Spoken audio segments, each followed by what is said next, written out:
नमस्कार दोस्तों, मैं Rajnish Sharma soul insights platform पे फिर आपके बीच में। आज शुक्रवार है, जैसा कि आप जानते हैं आज का दिन हमने रखा हुआ है क्वेश्चन आंसर के लिए। तो आज हम क्वेश्चन आंसर लेने से पहले आपको बता दें कि कल से नवरात्रे शुरू हो चुके हैं। जैसा कि आप जानते हैं कि वीरवार पहला नवरात्रा था, आज दूसरा नवरात्रा है। तो सबसे पहले मैं आप सबको यही बताऊंगा कि अगर आप भीड़ भाड़ में जा रहे हैं मंदिरों में नवरात्रों के दिनों में, अपनी श्रद्धा को कायम रखिए, लेकिन उसके साथ प्रिकॉशंस भी लीजिए। मुंह पे मास्क रखिए, डिस्टेंस रखिए, ताकि कोई भी एपिडेमिक या कोई भी बीमारी आपको टच ना कर सके। जैसे कि आप जान रहे हैं कि आजकल डेंगू का प्रकोप भी बहुत है, इसलिए फुल स्लीव शर्ट्स पहनिए और पैरों में जुराबे पहन के ही किसी भी भीड़ भाड़ वाले इलाके में जाइए। तो चलिए सबसे पहले क्वेश्चन आंसर लेते हैं, क्वेश्चन लेते हैं।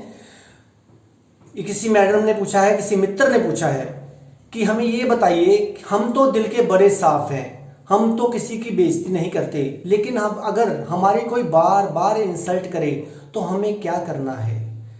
सबसे पहले जानिए, जो भी आपकी इंसल्ट कर रहा है वो कॉम्प्लेक्स का मारा हुआ है। जो भी किसी की बेइज्जती करता है, जो किसी की इंसल्ट करता है, वो कॉम्प्लेक्स का मारा हुआ है। इसलिए उसके ऊपर क्रोध बिल्कुल मत कीजिए। मैं बार बार हर वीडियो में यही बोलता हूं कि अपने आप को ठीक कीजिए। अगर आप अपने आप को ठीक कर पाए, अपने अहंकार को ख़त्म कर पाए, तो आपको किसी की इंसल्ट भी टच नहीं करेगी। और याद रखिए, अगर कोई आपको चोर कहता है, अगर आपको कोई कुछ भी कहता है, तो वो खुद ही चोर है, इसलिए उसको आप भी चोर नज़र आ रहे हो।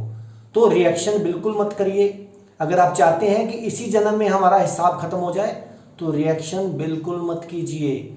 अगर कोई इंसल्ट कर रहा है तो चुप रहिए, ताकि वो इसी जन्म में अपना हिसाब खत्म करके अगले जन्म में आपकी ज़िंदगी में दोबारा ना आए। तो बेटर है एक चुप सौ सुख। अब एक और मित्र ने पूछा है कि आजकल ट्रेंड में देखने को आ रहा है कि हर इंसान ने अपने पैरों के पास और अपने हाथों में और अपने गले में काला धागा और लाल धागा पहना हुआ है। इसका क्या महत्व है? क्या ये ज्योतिष के अनुसार खराब है? बिल्कुल खराब है। हर एक के लिए लाल रंग सूट नहीं करता, हर एक के लिए काला रंग सूट नहीं करता। ये तो संसार भेड़ चाल है। अगर एक ने बांधा, उसने कहा मेरे को नजर नहीं लगती काला धागा बांधने से, तो दूसरे ने बांध लिया। किसने कहा कि मेरे को लाल धागा पहनने से बहुत ही मेरी तरक्की हो रही है, तो उसने भी पहन लिया। लेकिन इसमें आपको ज्योतिष के अनुसार अगर काला धागा आप कलाई में या पैरों में या कहीं भी बांधते हैं, तो वो आपको नुकसान कर सकता है। किसी के बहकावे में मत आइए, किसी की भेड़ चाल में मत आइए। अगर कोई भी धागा आपने पहनना हो, तो किसी मंदिर में जाकर किसी भी मूर्ति को या किसी भी अच्छे आदमी के हाथ से मंत्रित करा के उसको गले में पहन सकते हैं, लेकिन ऐसे मत पहनिए। कुंडली दिखाइए, अगर ज्योतिष के अनुसार, अगर ग्रह के अनुसार लाल और काला रंग आपके लिए फायदेमंद है, तभी पहनिए। नहीं तो वो ऐसा नुकसान करेगा कि आप जिंदगी भर सोचते रह जाएंगे। अभी आपको पता नहीं चलता, क्योंकि छोटे छोटे नुकसान हमें दिखते नहीं हैं। तो इसलिए किसी के पीछे मत लगिए, अपने दिमाग की सोचिए, या किसी भी अपने फैमिली के ज्योतिषी के पास जाइए, उससे पूछिए, फिर पहनिए। अब एक और मित्र ने पूछा है कि मंदिर में एक ही भगवान की मूर्ति, एक ही भगवान की फोटो अलग अलग स्वरूप में रखनी चाहिए। कई लोगों ने अलग अलग स्वरूप में विष्णु जी की, शिव की, कहीं तांडव करते हुए, कहीं त्रिशूल उठाते हुए, कहीं बिल्कुल भोले स्वरूप में रखी हुई है। क्या रखनी चाहिए? देखिए जी, पहले तो याद रखिए कि मूर्तियां या फोटोज रखनी क्यों हैं। उसको अपने दिल में बसाइए। वो प्योर सोल्स थी, उनको अपने दिल में बसाइए।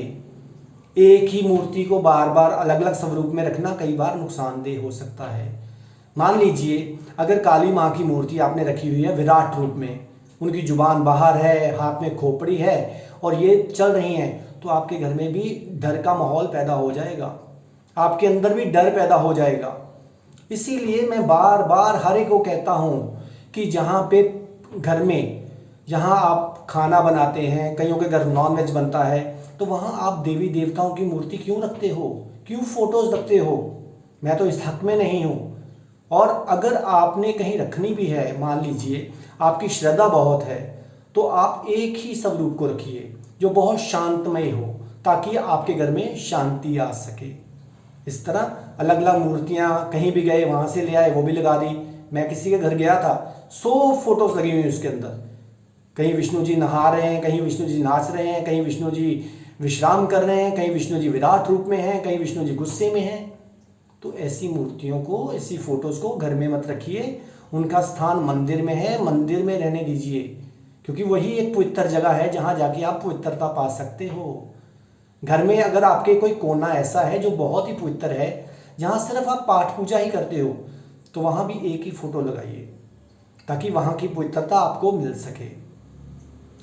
अब एक और मित्र ने पूछा है कि आजकल देखने में आ रहा है कि यंगस्टर ड्रग्स की तरफ बहुत अट्रैक्ट हो रहे हैं, नशों की तरफ बहुत अट्रैक्ट हो रहे हैं। उसका कारण क्या है और उनसे कैसे निजात पाई जाए?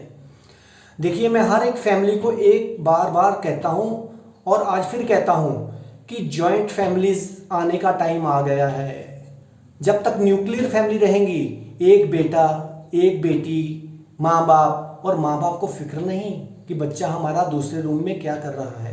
कहते जी हमारा बच्चा तो बहुत ही शरीफ है, घर से बाहर नहीं जाता, हमेशा लैपटॉप पे बैठा रहता है ज्ञान की बातें अर्जित करने के लिए। आप उसके ऊपर नज़र रखिए कि वो ज्ञान की बातें अर्जित कर रहा है कि कहीं ड्रग माफिया से जुड़ रहा है, जब कुछ भी गलत संगत में जा रहा है। आजकल माँ बाप ने अपने बच्चों से मैत्री भाव छोड़ दिया है, इसलिए सारे बच्चे अपने प्यास, अपने दिमाग को शांत करने के लिए फालतू के नशों में उलझ रहे हैं। तो उनको नशों से आप निजात चाहते हैं पाना, तो मैं आपको एक ही रिक्वेस्ट करूंगा कि उनके साथ दोस्ती बनाइए। जैसे ही वो छोटे से बड़े होने शुरू हो जाते हैं, उनको किसी बात के लिए रोकिए मत, उनको उसके बारे में समझाइए, क्योंकि जैसे ही आप किसी काम के लिए उसको रोकते हैं तो उसका बच्चे का भी अहम होता है, वो जाग जाता है। उस जागने के बाद क्या करता है, बच्चा बुरी संगत में, जो उसको सुन लेता है वो उसी की संगति में चला जाता है। आजकल तो देखा गया है पेरेंट्स, माँ बाप, मैंने खुद देखा है कई फैमिलीज में माँ भी सिगरेट पी रही है और बाप भी सिगरेट पी रहा है, तो बच्चा क्या करेगा बताइए? उसकी एनर्जी बच्चे को तो मिलेगी ना। तो इसमें सबसे बड़ा रोल माँ बाप का है, माँ बाप का, आपके अड़ोसी पड़ोसी का, आपकी फैमिली का। तो मैं तो सबको यही कहूँगा कि वो समय दूर नहीं है जब फिर जॉइंट फैमिली शुरू हो जाएंगी, क्योंकि न्यूक्लियर फैमिली में कोई देखता ही नहीं। पहले चाचे होते थे, ताए होते थे, बड़े भाई होते थे, सबका ध्यान बच्चों के ऊपर होता था। तो इसलिए मैं आपको सबको कहूँगा अपने बच्चों के साथ दोस्ती बना के रखिए। वो आपके दोस्त बनेंगे तो नशों से दूर रहेंगे। इसलिए अपने साथ इन्वॉल्व रखिए, उनको हर जगह लेके जाइए। ये नहीं कि आप क्लब जा रहे हैं, रात को देखा नहीं बच्चे सो गए। कई बाप तो बच्चों को मिलते नहीं महीना महीना, क्योंकि बच्चे जब तक उठते हैं तब तक बाप जी चले जा चुके होते हैं ड्यूटी पे या काम पे। तो इसलिए अपने बच्चों के साथ मैत्री भाव रखिए ताकि आपके बच्चे इन नशों से दूर रह सकें।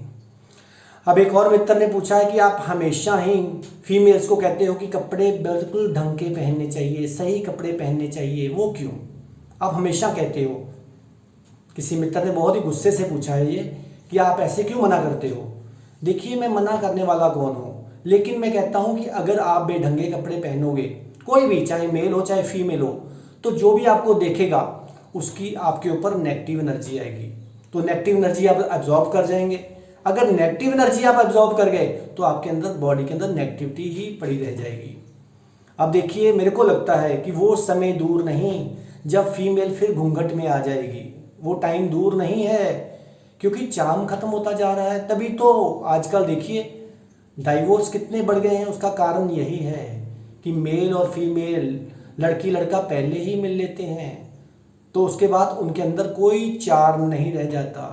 तो पहले होता था घूंघट, घूंघट में रहती थी औरतें, तो वो चार्म बना रहता था। तो इसलिए मैं कहता हूँ कि किसी की भी, जैसे लुच्चा शब्द यूज़ करते हैं, लुच्चा शब्द बनाए लोचन से। लोचन होती है आंखें, जो आपको आंखें गड़ा के देखेगा, जो उसके अंदर एनर्जी होगी वही आपके अंदर ट्रांसफर हो जाएगी। इसलिए मैं कहता हूँ कि कपड़े ढंग के पहनिए, अपने आप को पूरा कवर रखिए ताकि आपके अंदर किसी की भी नेगेटिव एनर्जी या बुरी नज़र आपके ऊपर ना आ सके। अब एक और मित्र ने पूछा है कि हमें ये बताइए कि हम अपने अहंकार को कैसे खत्म करें और अपने दुखों को कैसे दूर करें। देखिए, सबसे पहले दुखों का कारण जानने की कोशिश कीजिए। परमात्मा ने आपको कितनी आज़ादी दी है, फ्रीडम दी है, आप जो चाहो करो, चाहे भगवान को गालियां दो, चाहे भगवान की पूजा करो। लेकिन जब आप उस फ्रीडम का, उस आज़ादी का, उस स्वतंत्रता का मिसयूज करते हैं, तभी आप दुख में आते हैं। याद रखिए, फ्रीडम का मिसयूज ही आपके दुखों का कारण है। तो मैं आपको एक ही बात कहूंगा, अपने आप को प्रेम कीजिए। जब आप अपने आप को प्रेम करेंगे तो आप पूरे यूनिवर्स को प्रेम कर पाएंगे। लेकिन हम करते क्या है, अपने आप को प्रेम नहीं करते और पूरे यूनिवर्स को, दुनियादारी को प्रेम करने में लग जाते हैं। जब तक आप अपने आप को प्रेम नहीं करेंगे तब तक आप अपने केंद्र पे नहीं पहुंच सकते। अपने केंद्र पे पहुंचा हुआ व्यक्ति ही परमात्मा के केंद्र में पहुंच सकता है, यूनिवर्स के केंद्र में पहुंच सकता है। तो इसलिए अपने आप को प्रेम कीजिए और इस परमात्मा की दी गई फ्रीडम का बिल्कुल भी मिसयूज मत कीजिए, बिल्कुल मिसयूज मत कीजिए, ताकि आप दुखों से निजात पा सकें। और याद रखिए, अगर सुख है तो दुख भी आएगा, अगर रात है तो दिन भी आएगा। तो इसलिए अगर बीमारी है तो स्वास्थ्य भी आएगा, ये दोनों जुड़े हुए हैं। लेकिन जब आप अपने अहंकार से परे हो जाएंगे, अपने केंद्र पे पहुंच जाएंगे, तब आप इन दोनों चीज़ों से, ड्युअलिटी से पार हो जाएंगे। जब भी आप वननेस में आएंगे, वैसे ही आप दुख और सुख से परे हो जाएंगे और परमात्मा के अंदर ही मिल जाएंगे। तो इसी तरह आपको नवरात्रों की बहुत बहुत शुभकामनाएं देता हूं मैं जाते वक्त। तो आप इसी तरह मेरे चैनल को सब्सक्राइब करते रहिए, soulinsights_RV रजनीश। तब तक आप खुश रहिए, आबाद रहिए, जिंदाबाद रहिए। नमस्कार।